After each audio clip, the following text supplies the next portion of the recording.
36 years ago, yesterday, my brother passed away. It's been a long, long time.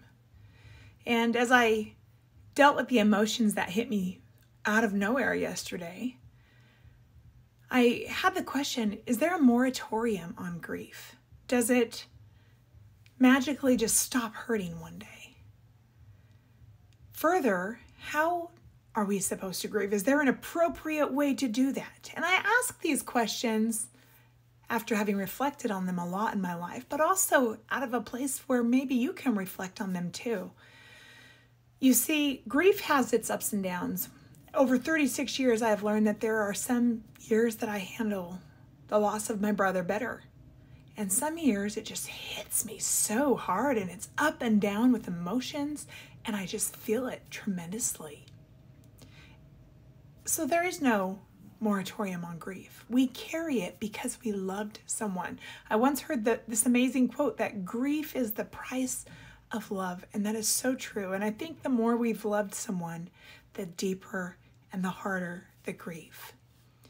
But in terms of how we grieve, some people are more private with their grief, and you would never know it. I probably didn't speak this to anyone before this video this year about my brother's death anniversary. Not a single person, not even my sisters. Because for me, it's a little internal. It's really actually hard to even share it in this video. Other people are very public with their displays. Does that mean they're wrong? Does it mean I'm wrong? No. I remember as a teenager, one year when I was having a particularly hard time with the anniversary of my brother's death, a very wise counselor working with this teenager said, you need to allow people to grieve the way they are going to grieve. We will all do it differently. And I've remembered that over the years. So as you grieve, as you know people who grieve, it is going to be hard.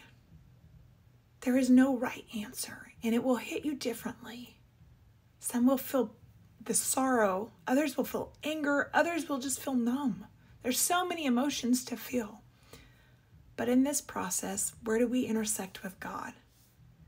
Well, I think we need to remember the words of Jesus in Matthew 11:28 through 30.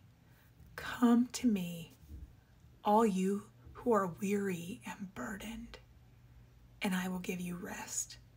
This doesn't mean it has to be physical burdens, although we might feel grief physically. Jesus also is talking about our emotional burdens. So on this day, as I'm reflecting on another year gone by, since the loss of my dear brother, I encourage you to take those pains that you have and lay them squarely on Jesus, because he will carry you. Blessings on you today.